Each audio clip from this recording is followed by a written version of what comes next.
Bonjour, je voudrais raconter dans cette vidéo la vie et l'œuvre de Maître Eckhart. Maître Eckhart, qui est ce qu'on appelle le fondateur de l'école mystique autour du Rhin, l'école mystique rhénane. Il faut reconnaître qu'il n'est ni béatifié, ni canonisé, et qu'il n'a pas reçu non plus le titre de docteur de l'Église, pour une raison simple, c'est que il n'a pas dans son langage la précision des mots qu'on trouve avec le bon sens chez Sainte Thérèse d'Avila, qui fait d'elle la docteure de l'Église en matière mystique avec Saint Jean de la Croix. Il n'a pas non plus la simplicité dans les mots de Sainte Thérèse de l'Enfant Jésus.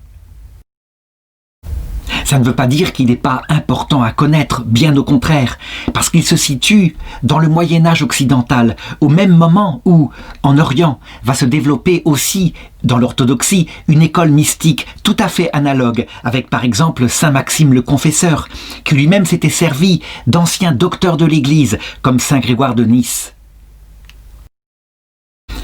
Maître Eckhart a reçu au Moyen-Âge une certaine condamnation de par l'Inquisition, à cause de propositions prises dans ses œuvres par des ennemis qu'il avait et qui étaient tirées du contexte, si bien qu'on pouvait penser qu'il parlait en termes de fusion, une sorte de fusion de notre être avec l'être de Dieu, ce qui n'était pas du tout ce qu'il voulait dire, mais on peut dire que ce défaut, il ne faut pas le lui reprocher. C'est pourquoi il a été réhabilité à notre époque. En tout cas, en 92, le maître général des dominicains, parce qu'il est un frère dominicain, a demandé au Vatican de quelle façon on pouvait procéder pour le réhabiliter. Il a été répondu qu'il n'avait jamais été condamné à titre personnel, mais seulement des propositions. Des propositions qui, je le montrerai ici, ont été tiré du contexte. On peut pas prendre une proposition, même si le défaut de Maître Eckhart était justement d'utiliser parfois des raccourcis, des formules chocs. On ne peut pas prendre ces propositions sans les mettre dans leur explication qui va avec. C'est un peu ce qui se passe toujours, par exemple, quand certains protestants disent que le titre donné à la Vierge Marie de Mère de Dieu est un titre qui fait d'elle une déesse. Non, parce que le titre de Mère de Dieu, il faut le regarder avec son explication. Marie n'est pas la mère de la vie éternelle de Dieu, elle n'est pas donc éternelle. Elle est la mère de Jésus, qui est Dieu, dans sa naissance terrestre il y a 2000 ans. Donc il suffit de donner l'explication et tout devient clair.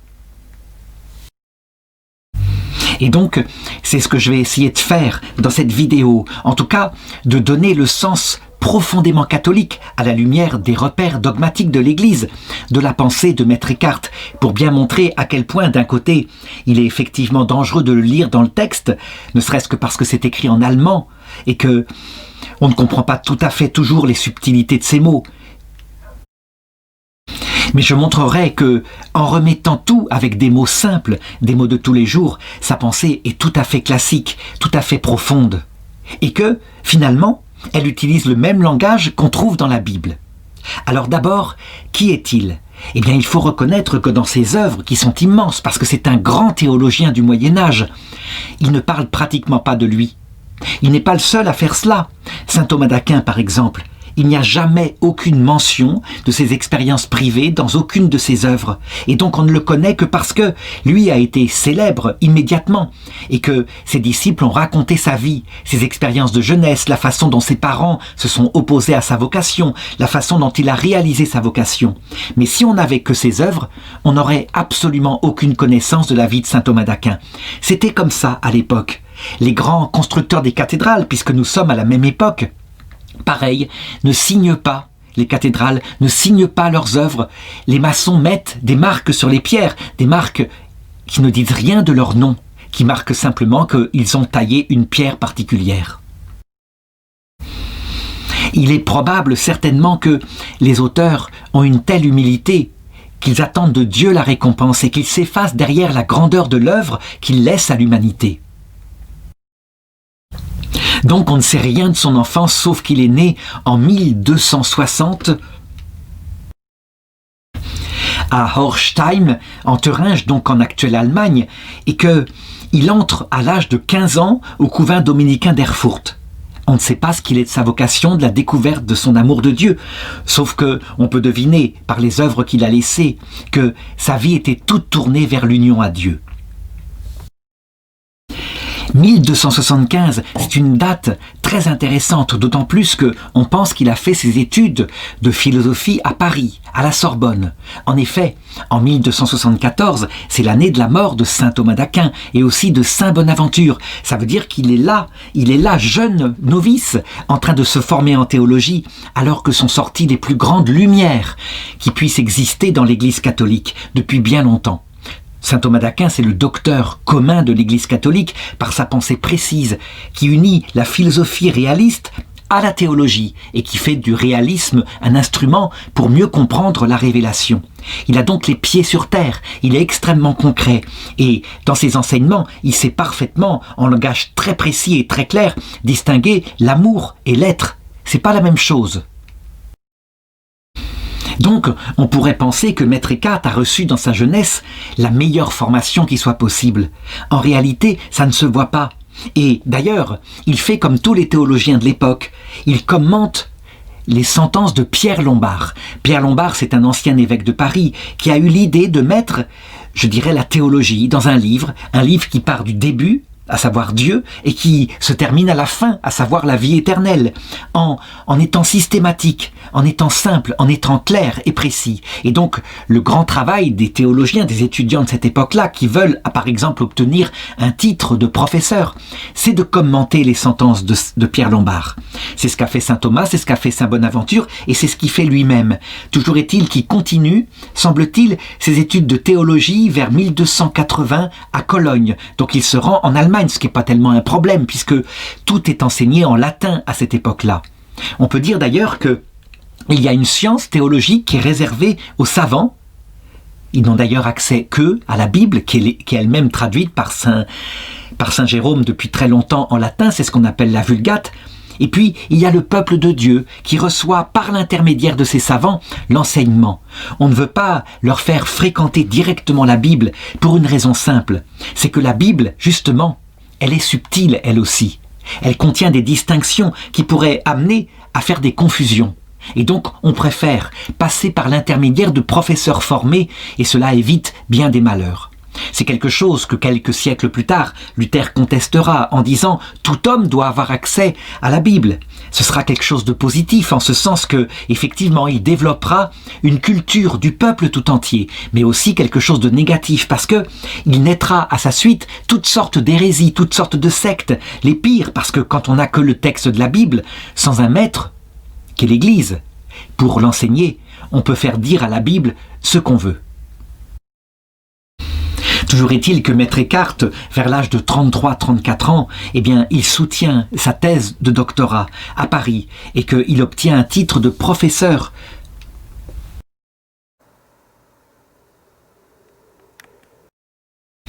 Et ensuite, il est tout de suite renvoyé en Allemagne, où il a des titres extraordinaires. Il devient prieur de son couvent dominicain. Comment pourrait-il en être autrement pour une intelligence si brillante? Et c'est à cette époque-là qu'il élabore ses entretiens spirituels. Autrement dit, ses instructions spirituelles concernant l'union à Dieu, ce qu'on appelle la théologie mystique. Parce que l'union à Dieu se fait par l'amour. Et donc c'est un mystère de rapport intime entre Dieu et notre âme.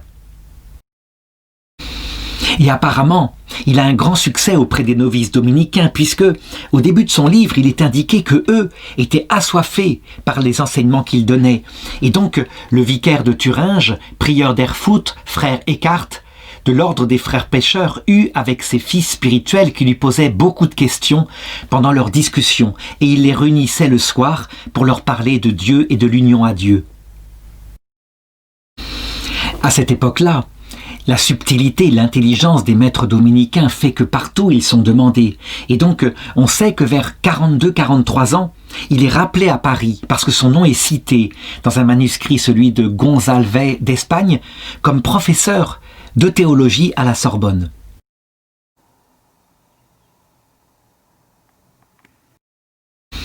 C'est l'époque aussi où il y a un terrible conflit qui se passe entre les professeurs laïcs qui, eux, voient petit à petit leurs élèves les quitter au profit des dominicains qui ne font pas payer leurs cours parce que c'est un ordre mendiant, ils demandent simplement un peu la charité en fonction des enseignements qu'ils donnent. Et donc les professeurs laïcs qui étaient plutôt des précepteurs, qui avaient des élèves payants, sont profondément jaloux parce que la qualité des dominicains est extraordinaire. On lui fait confiance à cette époque-là. Et d'ailleurs, à 46 ans, en 1306, il est rappelé en Allemagne afin de juger d'un problème qu'on pourrait qualifier sans doute d'un problème d'illuminisme. Ça veut dire qu'il y a des religieuses qui sont des béguines du côté de Strasbourg et qui semblent être tombés dans une sorte d'illuminisme qui fait que leur rapport à l'Esprit Saint veut se passer de l'aide de l'Église. Et donc c'est à lui qu'on demande de venir juger de cela. On n'a pas trop de détails sur cette hérésie particulière, mais c'est assez fréquent. Ça veut dire qu'en fait, l'union à Dieu est tellement intime et tellement personnelle qu'on finit peut-être par croire souvent que Dieu nous enseigne directement. Et le problème de cela, c'est que c'est le but, c'est ce qui se passera dans l'autre monde, mais sur terre. En réalité, on doit toujours aussi se référer à un instrument que Dieu veut, qu'est son Église. Pourquoi ? Parce qu'il nous est impossible de distinguer de manière infaillible notre propre pensée et la pensée de Dieu.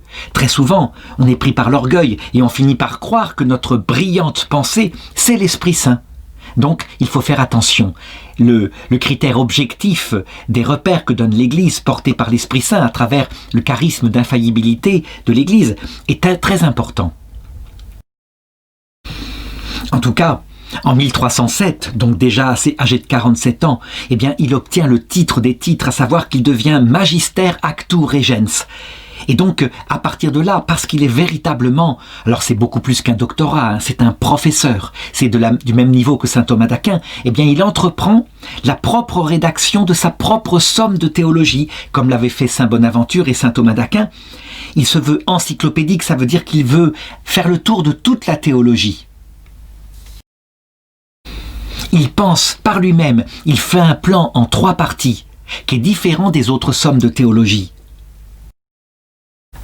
Et donc ça montre qu'il est une personne libre, une personne qui, je dirais, est capable maintenant d'élaborer une doctrine qu'il vit dans sa vie personnelle et y mettre les mots. Il a aussi un rôle auprès de l'ordre des Dominicains. Il devient vicaire général de toute la province de Teutonie, donc la province germanique.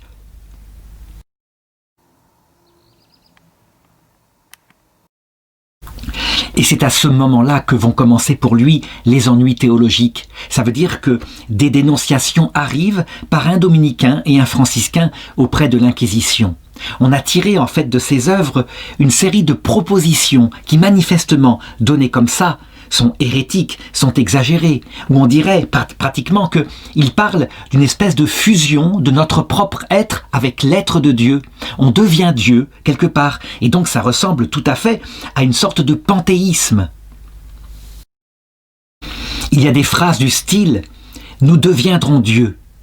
Et effectivement, c'est un gros problème quand elles sont dites comme ça. Il faut simplement savoir que, en réalité, d'après des études qui ont été faites chez les dominicains, eh bien, ces dénonciations viennent d'une certaine jalousie. Les succès qu'il a dans son rôle de gestionnaire de l'ordre, mais aussi dans sa prédication, dans son enseignement, attirent énormément de jaloux. Et donc des gens qui sont prêts à sortir des phrases du contexte et qui, s'ils le faisaient avec la Bible, eh bien, rendraient la Bible elle-même hérétique.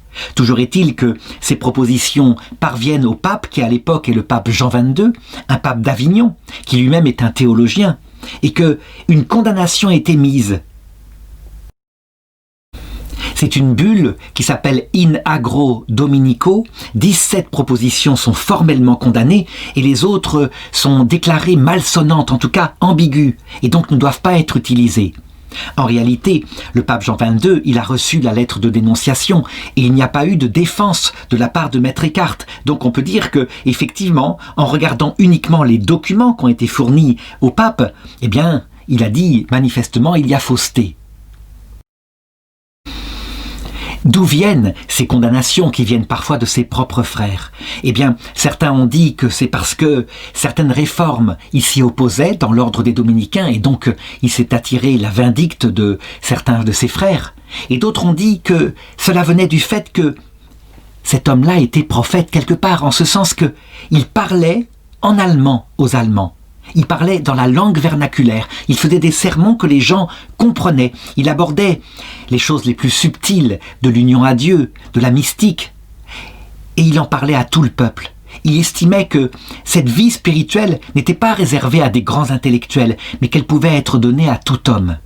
Ce qui fait que ces idées, parfois, étaient peut-être mal comprises par certains fidèles, qui étaient moins subtils, et donc parfois déformées, et pouvaient les conduire à une sorte d'illuminisme.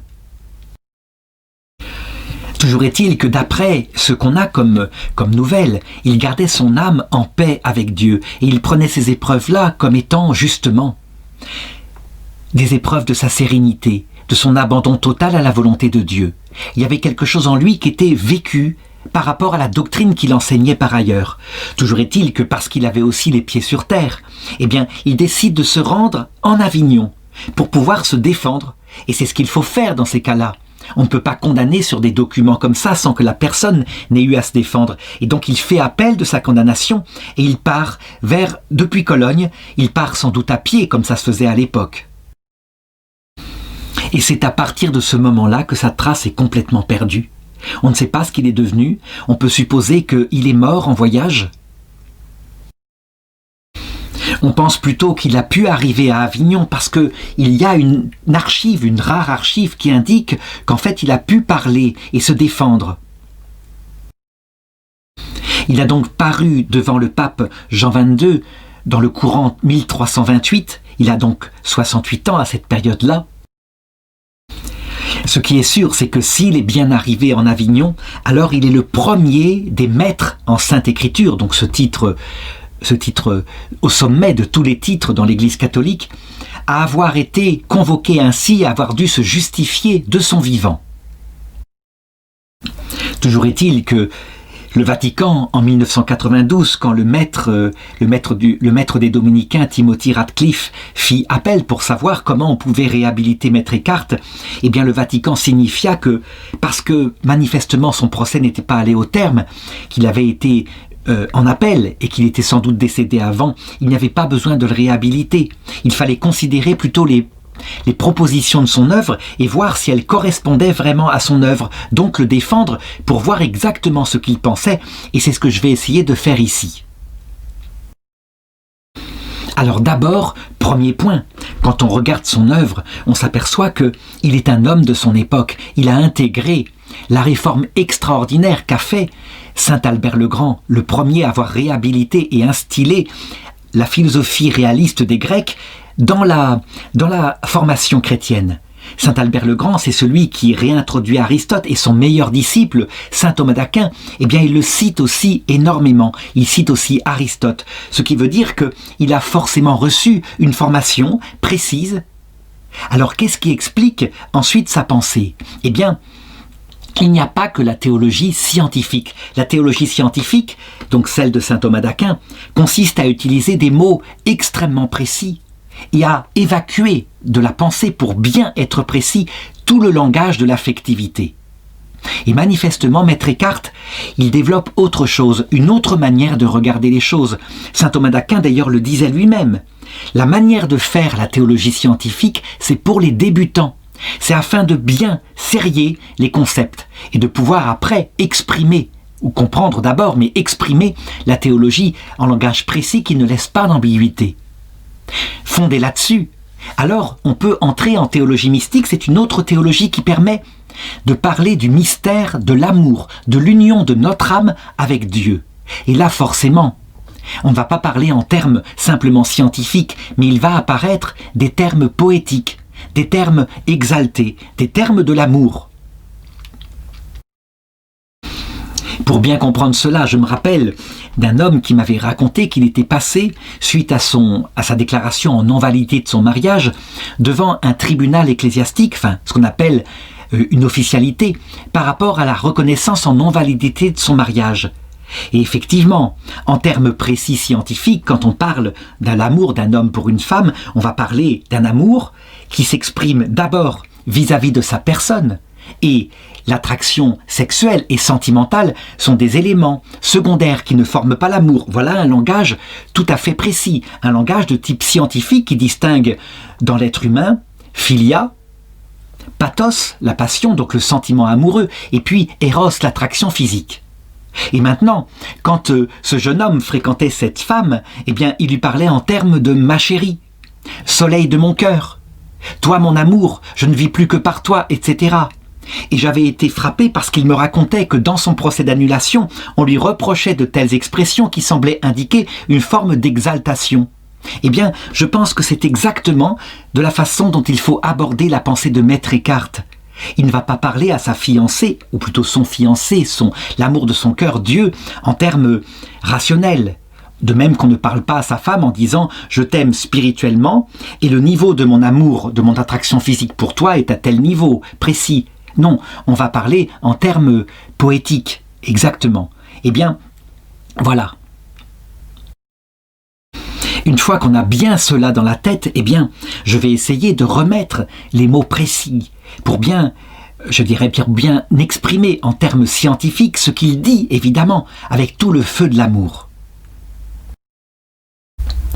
On peut dire, pour résumer la pensée de Maître Eckhart, qu'il y a deux axes qui sont unis, comme une pièce qui aurait la face pile et la face face, et elles ne sont pas séparables.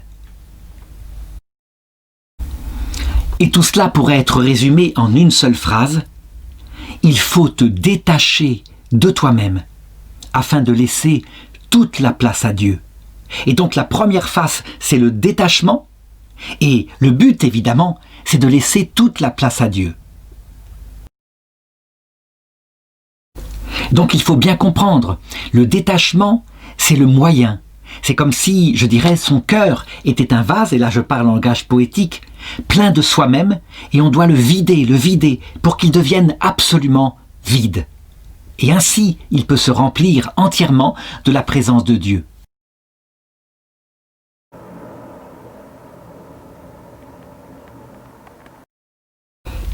Et donc je vais commencer par décrire de la façon dont il voit ce détachement. Et pour lui, il faut donc faire le vide en soi, et ça passe par, je dirais, deux attitudes. La première attitude est celle de l'ascèse. Ça veut dire qu'on doit, par un effort volontaire, à la rame, en travaillant véritablement, on doit travailler à se détacher de tout ce qui est créé, de tout ce qui nous attache à cette terre. Maître Eckhart écrit des lettres, des pages entières sur cette capacité que nous avons par nos efforts volontaires, un effort ascétique, de nous détacher de nous-mêmes. Nous devons comprendre avec notre intelligence à quel point nous sommes attachés à toutes sortes de créatures que Saint Jean avait résumées dans les plaisirs, les sécurités, et puis les vanités, ça veut dire le regard des autres qui nous comble dans nos sentiments. Donc pour Maître Eckhart, il faut être lucide, parfaitement connaître nos attaches. Et à partir de là, à travers un effort volontaire dont on regarde le langage et qui semble presque stoïcien, ça veut dire la volonté est efficace. Eh bien, on arrive peu à peu à se détacher des choses. Certains, en lisant ces pages, ont dit « mais c'est fantastique, on dirait l'ascèse de certains sages hindouistes ou même de certains bouddhistes, comme par exemple le prince Gautama Bouddha qui se détachait de tout par une terrible ascèse et qui était resté à jeûner, sans manger et presque sans boire, sous un arbre pendant des semaines. » Si on n'y prend pas garde, il y a donc possibilité de confondre le moyen, ici, parce que pour un chrétien ce n'est qu'un moyen, avec la fin. Dans le bouddhisme, on se détache de tout afin de véritablement ne plus souffrir, parce que l'analyse du prince Gautama devenu Bouddha consiste à dire que c'est parce que nous sommes attachés à des désirs que nous souffrons quand ces désirs ne sont pas réalisés. Et donc que le but, pour ne plus souffrir, c'est de se détacher de tout. Et quand on n'a plus aucun désir sur terre, on devient libre, on ne souffre plus, puisqu'on ne désire plus rien. Il n'y a rien de plus dans le bouddhisme. Au contraire, dans le christianisme, et Maître Eckhart est très net, même si on coupe ces phrases-là de leur contexte, on finit par croire que c'est là un but. Eh bien, le vide qu'on fait en soi, l'effort qu'on fait de détachement, n'a comme but que l'union à Dieu. Et donc il y a quelqu'un qui viendra à un moment donné, et qui vient dès maintenant. Ce n'est donc pas une recherche de soi, de son épanouissement, c'est une recherche de Dieu. Et si on meurt à soi-même de cette façon-là, par ses efforts, c'est en vue de s'unir à Dieu. Évidemment, à force de faire ces efforts, de se détacher de ce monde, eh bien Maître Eckhart dit, on finit véritablement par atteindre le résultat et avoir un cœur comme prêt, comme disponible à recevoir Dieu. Au bout d'un certain temps, cela va devenir comme en nous une seconde nature et on peut dire qu'il se fait un changement ontologique. C'est-à-dire qui concerne notre être même. Notre être même devient disponible à la présence de Dieu. Alors, qu'est-ce qu'on pourrait reprocher à cette première étape qu'on appelle l'ascèse ? Eh bien, on pourrait lui reprocher justement de pouvoir être interprété comme si, par ses propres efforts, donc un petit peu comme le pensait Pélage, on pouvait disposer son cœur à l'entrée de la présence de Dieu en soi. En réalité, il y a certainement un rôle de notre effort, de notre ascèse, de notre volonté d'aller vers Dieu. Il y a un combat et on voit bien que Saint Paul lui-même décrit en termes d'athlète qui combat pour une course le chemin vers Dieu. Cependant, si on n'y prend pas garde et si on ne lit pas cela à la lumière de sa propre expérience mystique, mais aussi de ce que disent les autres docteurs, eh bien, on croit que cet effort-là pourrait aboutir lui-même, par lui-même, cet effort pourrait aboutir à cette espèce de mort à soi-même où Dieu peut alors venir. En réalité, l'effort de l'ascèse pour le détachement de soi-même est un effort qui ne fait que quelques petits pas, des pas très fragiles. Il faut les faire tout de même, évidemment. Mais dans cette première phase que décrit Maître Eckhart et qui se fait évidemment parallèlement à la seconde phase, c'est-à-dire que les deux marchent ensemble, sans être séparables, mais lui, il distingue les choses dans ses chapitres afin d'analyser. Eh bien, dans cette première phase, il y a aussi le rôle de la grâce. Et je dirais même plus. Sainte Thérèse d'Avila, elle décrit ce détachement par rapport à soi-même avec Saint Jean de la Croix, en indiquant que l'effort ascétique ne suffit pas, qu'il y a quelque chose de beaucoup plus efficace, qui est ce qu'on appelle l'effort de Dieu pour nous. Ça veut dire que Dieu travaille dans notre âme et il envoie certaines croix, des croix, ça veut dire des souffrances, qui, je dirais, ont un effet bien plus grand de détachement. En effet, on ne peut pas se refaire. Au début, quand on se met à aimer Dieu, dit Sainte Thérèse d'Avila, on l'aime parce qu'il nous donne du plaisir à l'avoir dans son cœur par sa contemplation. Il se fait sentir. Et puis aussi, il nous est utile. Ça veut dire qu'il équilibre notre vie en nous donnant un sens. Il explique pourquoi nous sommes sur terre et du coup, nous sommes comme équilibrés par lui. Il y a donc forcément, au départ, un plaisir et une utilité. Ça veut dire qu'on aime Dieu parce qu'il nous fait plaisir et parce qu'il nous est utile. Évidemment, le but, c'est de l'aimer pour lui-même, gratuitement, sans aucun autre but, d'ailleurs comme le dit Maître Eckhart. C'est une citation tirée de ses œuvres, une de ses phrases bouleversantes, qui comme ça pourrait être ambiguë. « Je t'aime, Seigneur, parce que je n'ai pas besoin de toi. » Et il a raison. Dans ce sens-là, quand on peut aimer le Seigneur, non pas parce qu'il nous donne du plaisir ou parce qu'il nous est utile, mais pour lui-même, sans rien en attendre en retour. On est à la fois détaché de soi, donc de ce qui nous comble, et en même temps, du coup, on est uni à Dieu beaucoup plus profondément. Seulement, il faut le comprendre, ne plus avoir besoin de Dieu. On aura beau faire tous les efforts qu'on veut, d'ascèse, etc. On n'y arrivera pas. Et je dirais même plus, l'ascèse toute seule, telle que le décrit parfois certains disciples de Maître Eckhart, peuvent conduire à se dire que finalement, on est quelqu'un de bien, quelqu'un de profond, quelqu'un d'intelligent. Et donc, alors qu'on croit se détacher de certaines choses, on s'attache profondément à l'admiration devant sa propre intelligence, devant sa propre ascèse. C'est pourquoi certains détachements sont impossibles à faire sans la croix. Et c'est ce que décrit Saint Jean de la Croix, à savoir que Dieu nous retire sa présence sensible à un moment donné, ce qu'il appelle une nuit des sens. Et c'est une grande souffrance pour le débutant dans la vie spirituelle qui aime tellement le plaisir que Dieu donne. N'empêche que, quand Dieu fait ça, il finit par nous détacher de ce plaisir et il nous rend libres. On l'aime davantage pour lui-même. Mais il y a une deuxième purification qui ne peut venir que de Dieu. Arriver à aimer Dieu parce qu'il ne nous apporte rien, ou malgré le fait qu'il ne nous apporte rien du tout, pour lui-même, simplement. Ça ne vient pas comme ça, on ne peut pas le faire. Dieu va donc le faire dans notre âme parce que Saint Jean de la Croix appelle une nuit de l'esprit. Ça veut dire qu'à un moment donné, il peut nous retirer l'équilibre même que nous apporte le fait d'avoir la foi, ou même la compréhension théologique de certaines choses dans la foi. C'est ce qui est arrivé à Sainte Thérèse de l'Enfant Jésus. Elle le décrit, elle dit « Quand bien même tu me tuerais, je t'aimerais encore, tellement elle souffre. » Et pourtant, par sa voix, uniquement par les paroles qu'elle prononce, elle est fidèle à Dieu, alors que son cœur est comme mort en elle-même. Alors, on peut dire que celui qui reste fidèle malgré cette épreuve, cette terrible croix, que le Christ lui-même a voulu vivre à la croix, quand il dit « Mon Dieu, pourquoi m'as-tu abandonné ?» Épreuve mystique, ultime. Alors, dans ce cas-là, on devient libre, on n'aime plus Dieu que pour Dieu. Mais quant à croire que l'ascèse elle-même, en termes d'effort, pourrait suffire à aboutir à cela, je ne crois pas.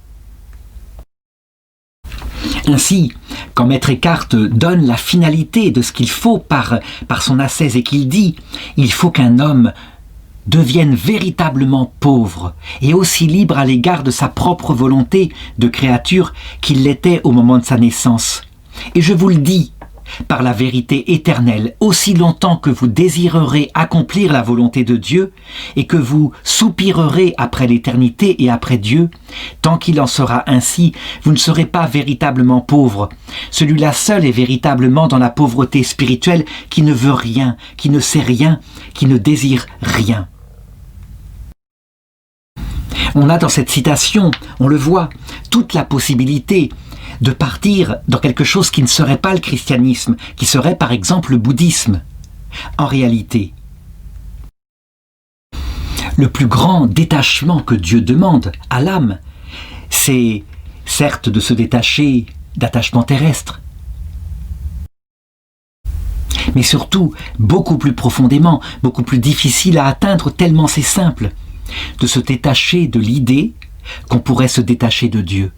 Donc d'arriver tout pauvre devant Dieu en disant « Je ne peux pas me détacher de toi, je ne peux pas vivre sans toi, et tant pis pour moi.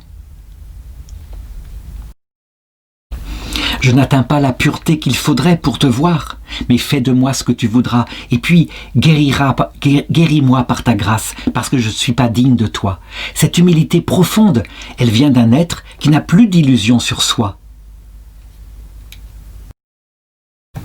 Mais cette pauvreté ne lui est pas venue de ses efforts, loin de là. Elle est venue de ses épreuves. Il a touché le fond de la misère et à partir de là, il est renouvelé. Il faut reconnaître que chez les mystiques, très simples, peut-être moins théologiens, qui ont vécu par la suite, on a vu parfois une exaltation de cette compréhension et donc une exaltation de la croix. Ça veut dire que toujours pareil, avec un langage qui n'est pas précis mais qui vient de l'amour, elles ont aimé la croix, souvent des femmes, parce qu'elles se sont rendues compte que tous leurs efforts d'ascèse ne servaient à rien par rapport à ce but et que seule la croix les amenait à cette union totale au Christ. Elles ont médité profondément, encore une fois, souvent des femmes parce que beaucoup plus proches justement du cœur, cette parole de l'Épître aux Hébreux qui montre que le Christ lui-même n'a pas pu atteindre cette pauvreté totale du cœur sans la croix. C'est ce que dit le chapitre 5, verset 7. C'est lui, Jésus, qui au jour de sa chair, ayant présenté avec une immense clameur, avec des larmes, avec des implorations, avec des supplications à Dieu, lui qui pouvait le sauver de la mort, et parce qu'il fut exaucé en raison de sa grande piété, lui, Jésus, tout fils qu'il était, a pris de ce qu'il souffrit l'obéissance. Et alors il fut rendu parfait par Dieu. Ce qui est étonnant et ce qu'il faut comprendre, c'est que souvent, ces mystiques-là, eh bien, elles furent aussi mises en procès par l'Inquisition. Pourquoi ? Parce qu'on leur disait « Vous aimez la croix ? On ne peut pas aimer la croix. On peut aimer l'effet que donne la croix, à savoir cette mort à soi-même. Mais la croix en elle-même, personne ne l'aime. Le Christ lui-même ne l'a pas aimée. Il a demandé au Père de l'en délivrer si c'était une chose possible.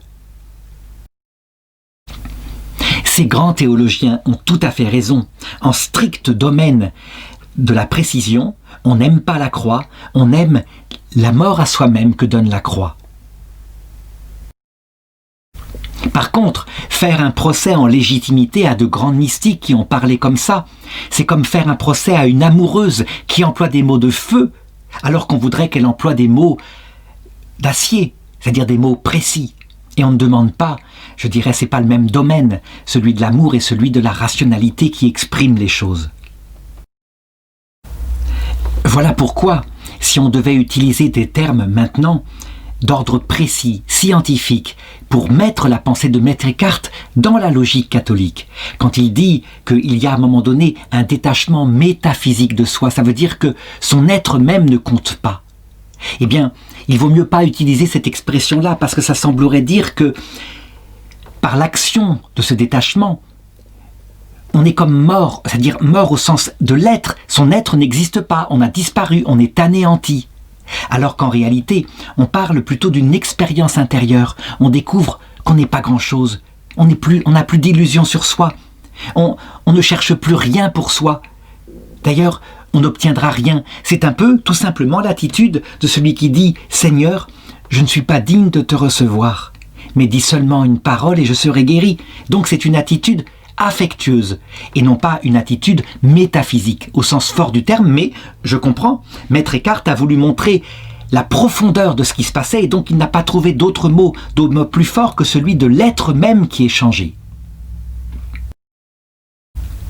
Au sens précis de la théologie, c'est la mentalité profonde, spirituelle qui est changée. Et je voudrais l'exprimer de cette façon-là.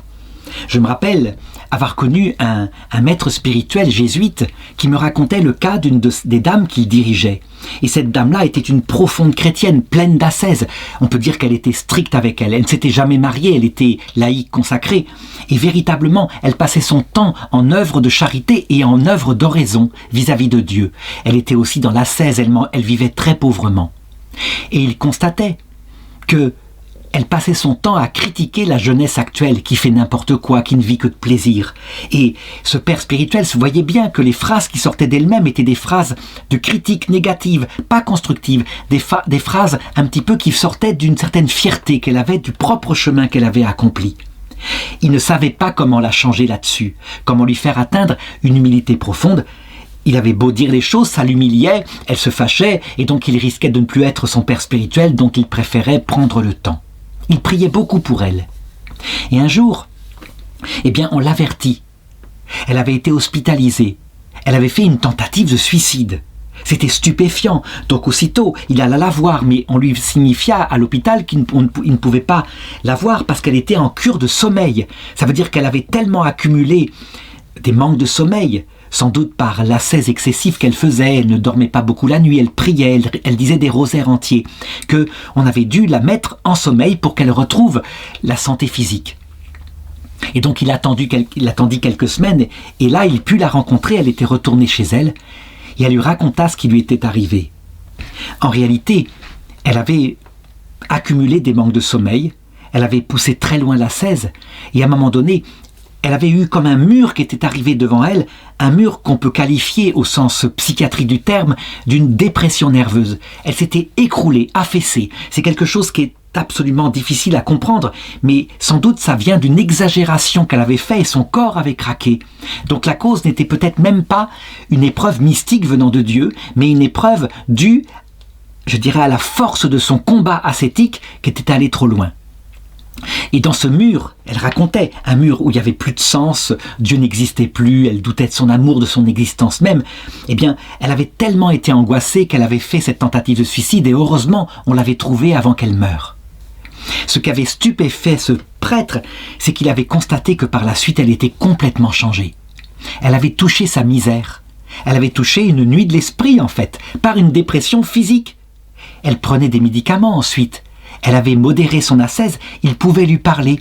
Elle ne critiquait plus jamais les jeunes, elle les prenait avec miséricorde, elle comprenait à quel point ils étaient entraînés par les séductions du monde et que, au lieu de les critiquer, il fallait prier pour eux, qu'ils devraient apprendre eux-mêmes. Elle était devenue une personne profondément mystique, l'épreuve l'avait changé.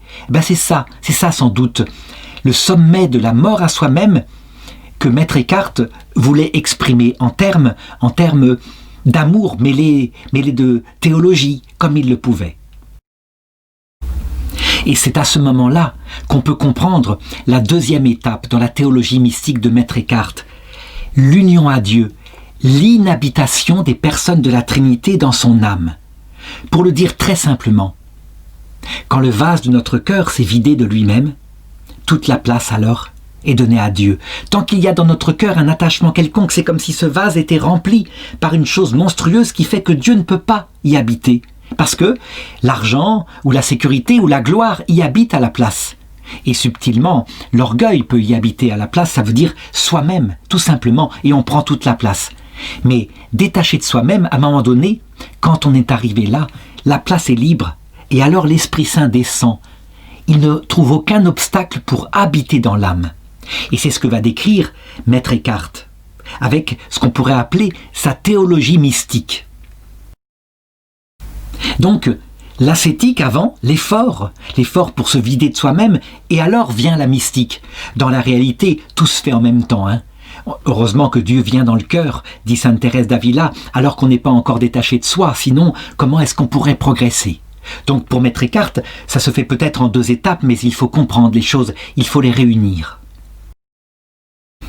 Et donc, par le fait que la Trinité vient habiter dans le cœur, on peut parler quelque part d'une sorte de divinisation. C'est comme si, je dirais, l'immense vide de notre cœur, un infini vide, était rempli de la personne de Dieu qui vient, je dirais, vivre sa vie trinitaire en nous. Et donc, quelque part, ce vide est plein, et donc nous sommes comme Dieu parce que nous sommes unis à Dieu. De grands mystiques qui sont à peu près de son époque, comme saint Maxime le Confesseur, qui fut un martyr dans la grande crise du monothélisme.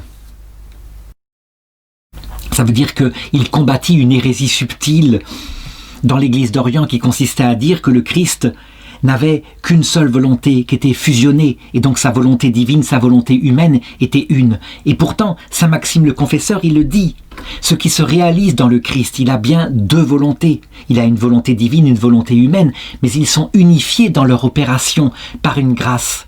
Et il dit, ce qui se passe dans le Christ par son être même, il est Dieu fait homme, va se réaliser en nous par la grâce.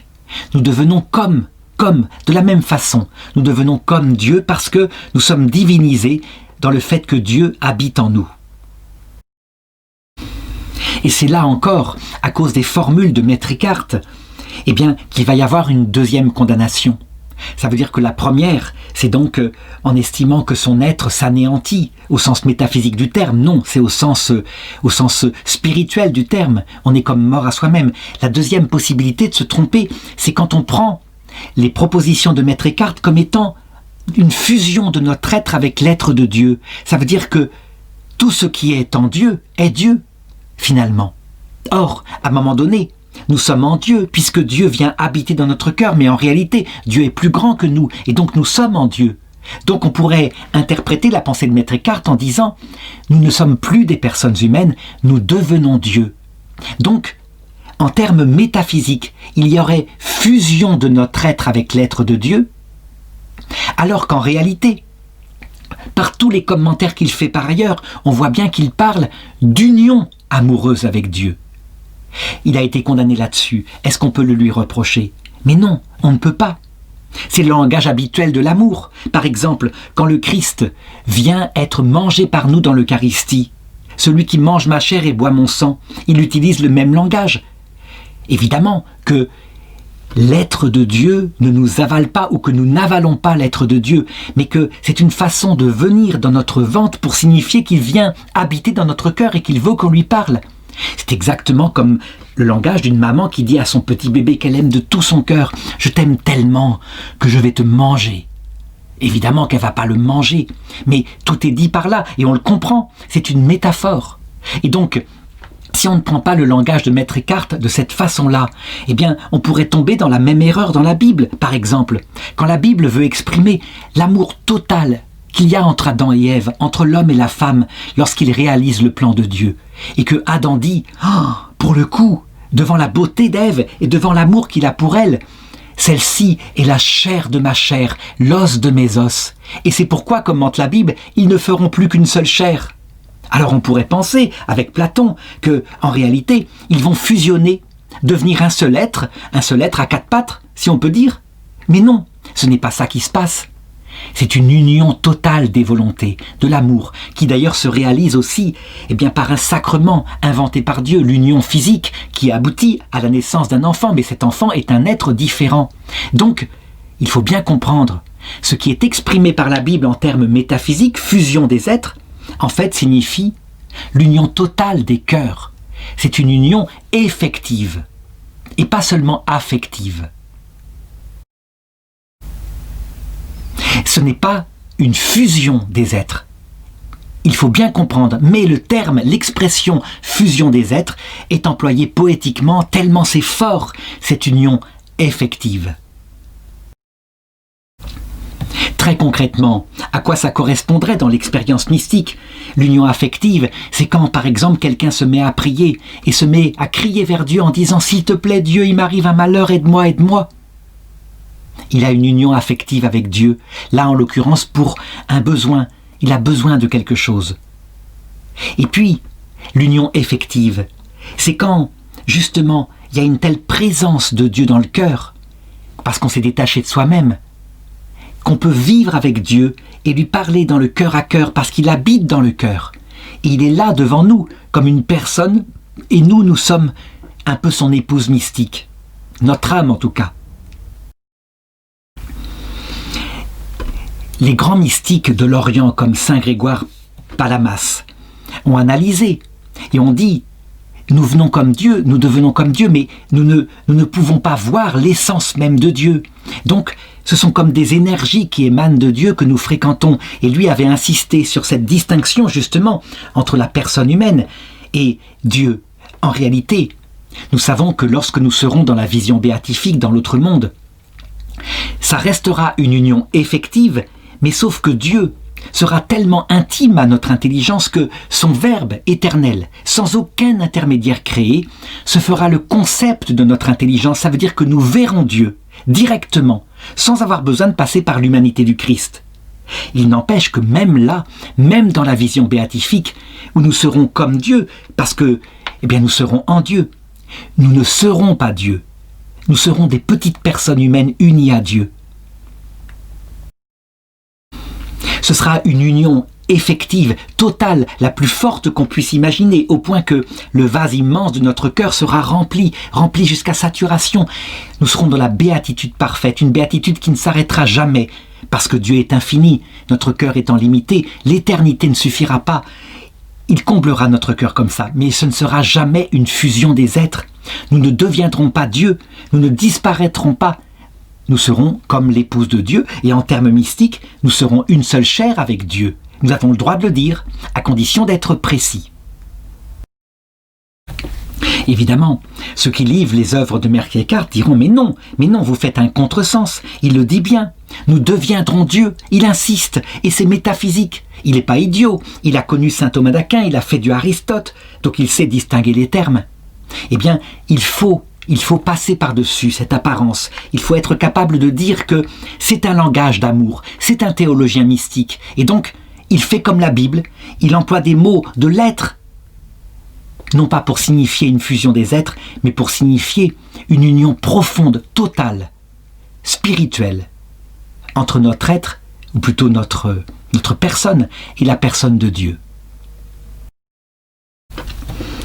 La conséquence de ça, la conséquence, je dirais, des mots qu'utilise Maître Eckhart et qui sont ambigus, c'est un petit peu comme quand on lit, par exemple, Luisa Picaretta. La conséquence, c'est que on peut, quand on n'est pas formé d'abord en théologie scientifique, donc avec saint Thomas d'Aquin ou ceux qui le vulgarisent, on peut très bien partir dans n'importe quoi. Et c'est le risque qui s'est passé. Ça veut dire que toutes sortes de gens sont tombés dans une théologie panthéiste, ont cru que la mystique bouddhiste était la mystique chrétienne, parce que c'était des mots analogues. Alors que la mystique bouddhiste, elle découvre effectivement un gouffre dans le cœur de l'homme, assoiffé d'absolu. mais il n'y a personne. Parce que il n'y a pas la présence réelle de Dieu. Les bouddhistes n'y croient pas. Peut-être que Dieu, par ailleurs, viendra, puisque le cœur est prêt et qu'il y a comme un vide en lui. Mais très souvent, il faut que la personne découvre plutôt qu'elle n'est rien. Donc elle est échouée dans ses exercices d'ascèse pour toucher le fond de son gouffre. Dans la mystique chrétienne, il y a la présence de Dieu, il y a quelqu'un, une personne, avec en plus le ciel. Ça veut dire que Dieu ne vient pas seul, il vient avec les saints et les anges. Et c'est donc une vraie famille du ciel qui nous attend, avec qui nous serons unis dans une union affective extrêmement profonde et effective.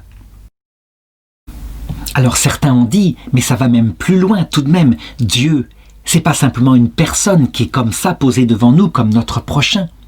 Et c'est vrai, quand on considère le mystère de Dieu, on sait d'abord qu'il est transcendant. Ça veut dire que il est plus grand que l'univers. Il n'est pas l'univers, il a créé l'univers en dehors de lui. À partir de rien, il en est capable. Mais que, en même temps, il est plus immanent à chacune des particules de notre être que nous-mêmes. Il est plus intime à notre propre âme que nous-mêmes. Il nous connaît mieux que nous ne connaissons nous-mêmes. Donc Dieu transcendant tout autre, une personne différente de nous, et en même temps présent à chacun de nos atomes. S'il arrêtait de faire exister un seul atome de notre être, cet atome disparaîtrait. Et donc à partir de là, eh bien certains ont dit, vous voyez, cette union à Dieu se fait, puisqu'il fait partie de notre être, se fait par une fusion. Et donc, Maître Eckhart, il faut le prendre au sens métaphysique. Eh bien, la réponse à cela, c'est que Dieu, il faut distinguer sa présence d'immensité. C'est lui qui donne l'être aux choses, effectivement, et donc il leur est présent intimement. Il est présent aux cailloux, aux plantes, aux galaxies, et pourtant, elles sont pour lui un grain de sable. Et il faut distinguer cette présence d'immensité qui en fait le créateur de notre être, de sa présence d'intimité, par la grâce, qui fait qu'il habite en nous pour que nous puissions l'aimer dans une relation réciproque d'amour. Et donc, cette présence d'intimité, là, elle n'est pas à confondre. Certes, il est en nous réellement.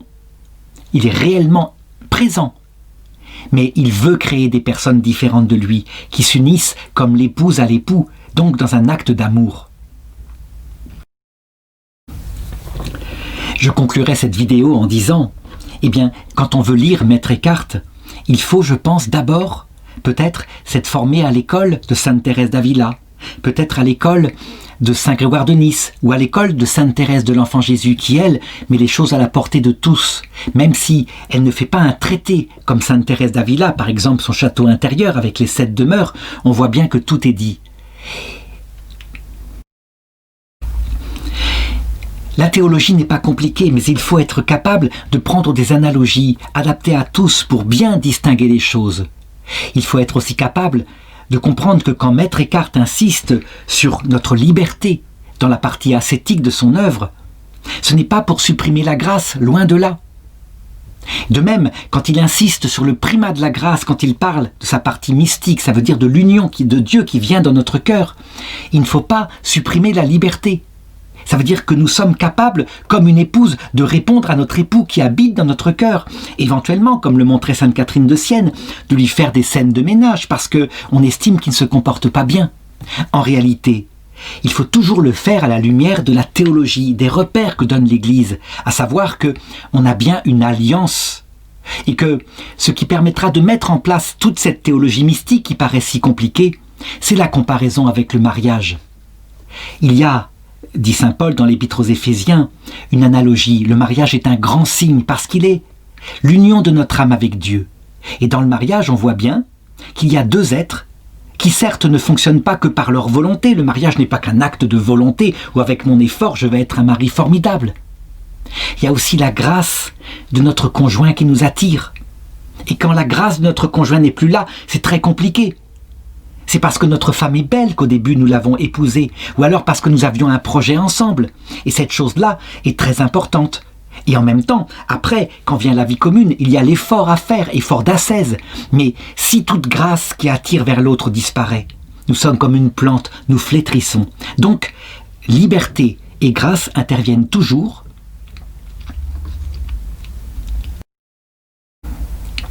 S'il n'y avait que la grâce et que notre liberté n'intervenait jamais, c'est comme ces jeunes couples qui pensent en se regardant les blancs dans le blanc des yeux, comme ça que tout l'amour profond et sensible qui les attire l'un vers l'autre au départ restera au bout de 3 ans de vie commune avec le quotidien.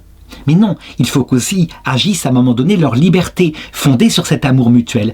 Il y a donc une analogie qui permet très simplement pour tout le monde de mettre la théologie mystique en place. Le rapport avec Dieu est pareil. Dieu vient nous chercher en premier par sa grâce, il nous attire à lui, soit directement dans notre sensibilité, soit dans notre intelligence. Et ensuite, quand nous sommes unis à lui par cet amour réciproque de charité, parce que nous le connaissons, nous devons faire des efforts aussi pour aller vers lui. Et lui fera ce qu'il faut pour peu à peu affiner notre cœur, le vider par rapport à ses attaches et le rendre totalement disposable à sa présence. Ça se passe au long d'une vie, c'est progressif. C'est ce que raconte Sainte Thérèse avec les étapes de la vie spirituelle et ce que vivent les couples dans le mariage, avec au départ la nuit des sens, donc le quotidien, source de grande épreuve pour ceux qui aiment le plaisir sentimental. Et puis, quand vient la ménopause plus tard, souvent, une nuit de l'esprit, on est comme avec un étranger, mais quand on reste fidèle, alors on devient un couple vraiment uni, au-delà de la beauté qu'on a, au-delà, je dirais, de l'utilité, simplement parce que on a tout vécu ensemble et que jamais on s'abandonnera l'un l'autre. On est mort à soi-même, seul la présence de l'autre, son mari ou sa femme, devenu un petit vieux ou une petite vieille, compte. Alors, on atteint le sommet de ce qui peut être réalisé dans le mariage, et bien de même pour la vie mystique avec Dieu. La divinisation, l'inhabitation trinitaire dans le cœur d'un chrétien, c'est pas des grands yeux, je dirais, tournés vers le ciel, des grands états mystiques. C'est le fait d'une personne qui n'a plus d'illusion sur elle, donc elle est morte à soi-même, comme le dit Maître Eckhart.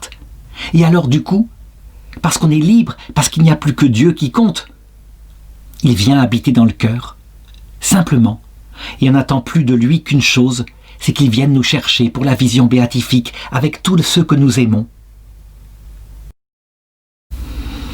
Jésus l'a bien dit, « Seigneur, tu as caché cela aux sages et aux intelligents, et tu l'as révélé aux tout petits, parce que tel a été ton bon plaisir. »